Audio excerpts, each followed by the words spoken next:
Greetings, YouTube. I recently had the opportunity to take a look at the Blade Runner RPG. Now, I could say from the get-go that Blade Runner is my very favorite movie in all the world. I fell in love with it the first time I saw it.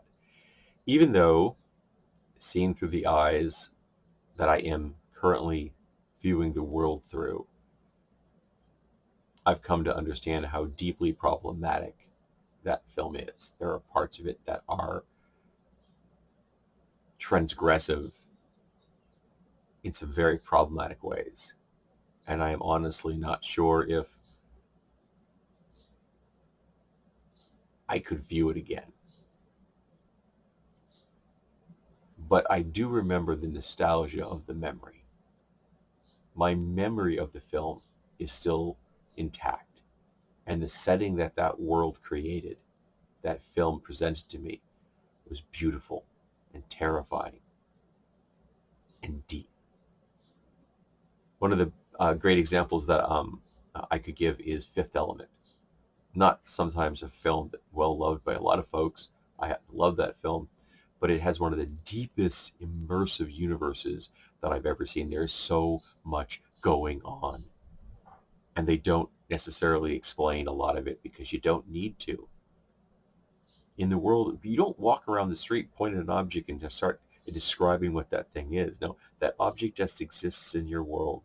So having that kind of thing in a film is important. It gives it a setting and a place. Blade Runner is a great example of that. It presented a world, a snapshot of a reality that didn't exist and never has and never will, but it was beautiful. And the game I just read was equally beautiful. I mean, the artwork, I tell you, this game is one of the most attractive RPG products I have ever laid my eyes on. They did not take stills from the film, but the artist captured the scenes, captured the ambiance, captured the lighting and the fashion and the motion with these stills in this that were it's just astounding. If for no other reason, you want to see how art in a game can do exactly what it is supposed to do for that setting, Blade Runner is probably the best example I've ever seen. It's beautiful. Not to mention it has also technical schematic style illustrations, which I also find deeply wonderful. So yeah, absolutely its presentation is nigh flawless. However, sitting down and reading the rules, not just passively immersing yourself in a film, is different. You're not just sitting there receiving the sounds and visions of the film. You're reading about the fabric of the reality itself. You're looking at the green rain, if you will, if I may make a reference to Matrix. And that's what reading the RPG of Blade Runner was like. You really look at the fabric of that reality. And the fabric of that reality is that it's Copaganda. The cops are the heroes. And it very much presents them as the literal voice of authority. And the people they're opposed to are bad for who they are. Not just their actions. Did the replicants in Blade Runner commit crimes? Yes, and they should have been held accountable for them.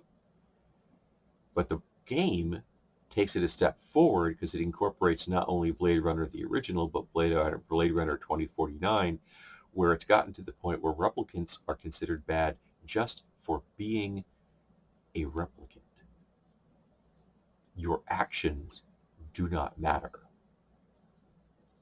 Your very existence is a crime. And that is very problematic. There is no way I can read that in 2023 and not see undocumented immigrants, not see gay people, not see trans people. I can't. And so this game is presenting me a world where it's okay to hunt someone literally, not just figuratively, hunt them and kill them for their very existence.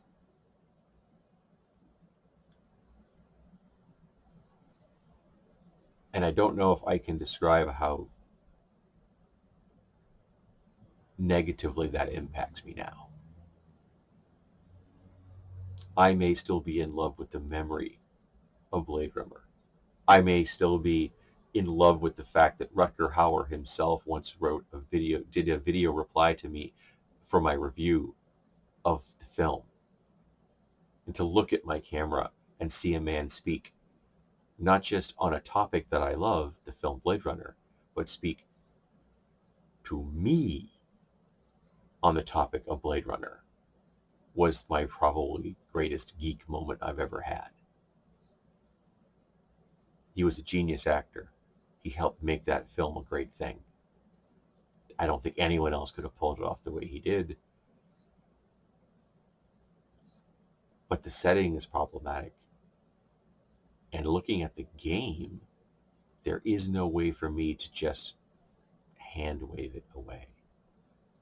There's no way to read those rules and see that setting for what it is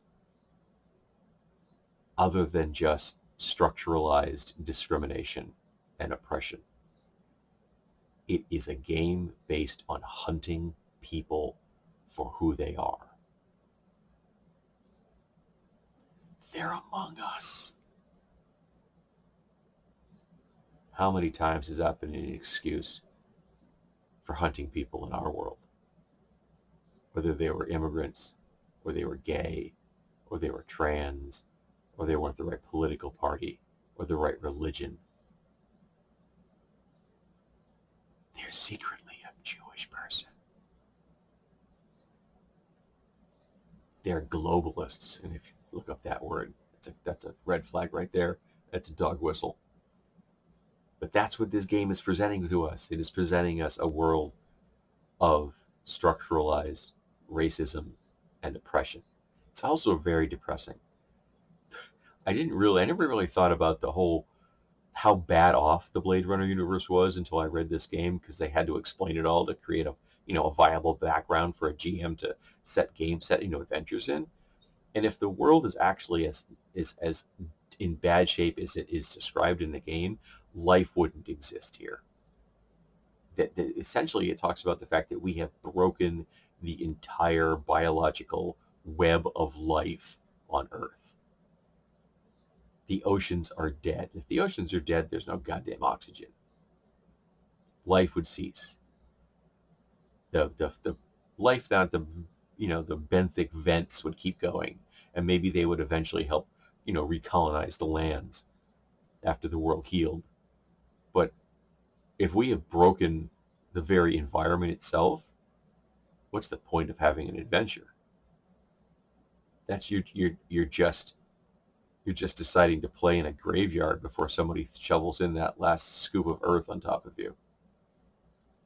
So yeah, the setting in the game is even more depressing than the setting in either of the films, because it really gets into the depth of the damage that humanity is supposedly have done to this planet. So yeah, it's not a setting that I find attractive in the least anymore. It's not a style of gaming that I find attractive in the least anymore. I don't want to play a character that hunts people for being who they are. I don't want to be a GM that presents adventures to a group of people so that they can go hunt people for who they are. In a setting where essentially you're just waiting for the world to end you because there is no hope.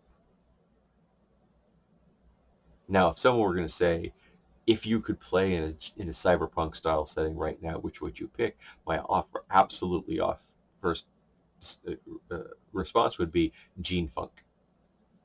It's being fueled by a version of 5th edition D&D. I think it works really well in a science fiction setting in a manner that it doesn't in fantasy for me.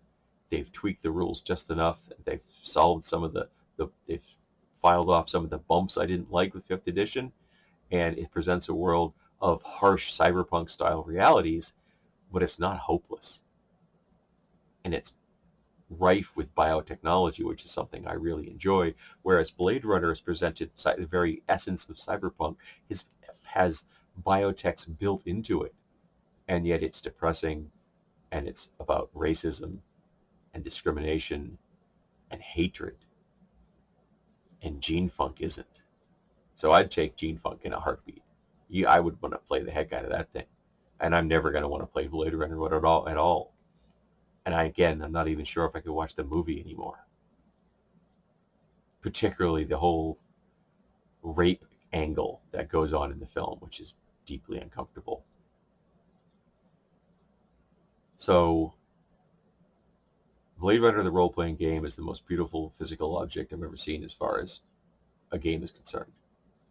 The best presentation of visuals and background and a sense of place and setting. It's a masterwork. Kudos to the folks that made that game. It is an absolute emulation of the films. But I don't want to emulate those films. I don't want to live in that universe. I don't want to build adventures in it. I don't want to play in it. And while I may have a wonderful sense of nostalgia for Blade Runner, it's an ugly universe, and I really don't want anything to do with it anymore. That's tough for me to say, but it's true. So let's talk about the ways that we've learned the universe is not quite as fun as we thought it was. Let's talk about how we sometimes find ourselves in confliction with our games and with reality and with who we are.